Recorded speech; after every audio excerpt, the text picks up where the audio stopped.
I just made an update for my Witcher 3 Skyrim mod list, along with uploading a save that you can install to play as Geralt straight away in Skyrim without having to go through a bunch of menus to find the right gear, do the right placement, and equip all the signs, do all the physics, and all of that sort of stuff. But more on how you can install that later. Here's what I updated in this new mod list update.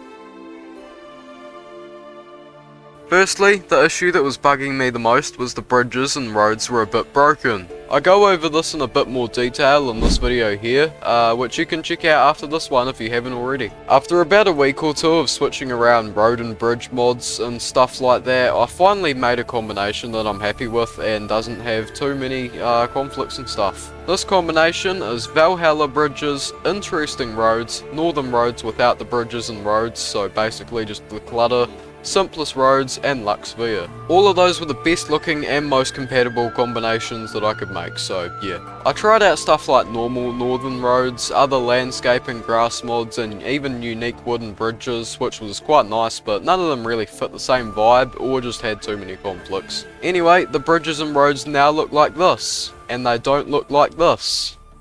Now, on top of patching the bridges, I also added in some new mods. Heavy Burns conveniently made a video on turning Skyrim into The Witcher 4, I'll link his video in the description, but I took a few of those mods and put them into the list because they were pretty good picks. For example, I put stuff like the Witcher 3 horse expansion, Hanged Man's Tree, Witcher 3 Flora for Whiterun, and a few other stuff like that. On top of these, I also put in some mods that I completely forgot about, such as grass lighting, grass collision, extended encounters for travels on the trail, cutting room floor to add in more small towns and stuff, and dismembering framework, which makes combat better and is extremely fun, and I can't believe I forgot to add it. You can customize all the features in the MCM menu, like the slowing down time, the noises, and all of that sort of stuff.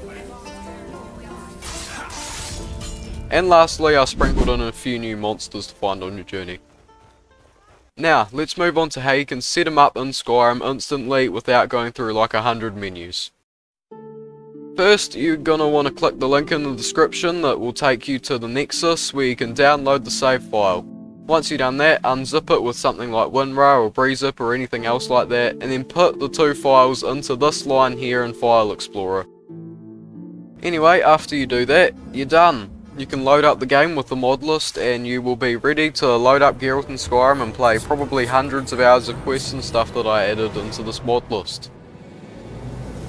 Even I haven't played all the content in this mod list, I've only played for like 70 hours, but yeah, I'll get there maybe. So, that mod list is done now. I'm pretty happy with the state it's in. I might come back to it, add a few things here and there maybe. But otherwise, yeah, I'm gonna start moving on to some other videos, like my perfect Low End 2026 mod list. In between that, I also want to try some other mod list ideas that I've come up with and have been recommended. Like this one. I love this guy. Good videos. Go subscribe to him. Anyway, that's the end of this not YouTube short, but very short video. Check out some of my other Skyrim mods videos, and you may now be in your way. Alright, see ya.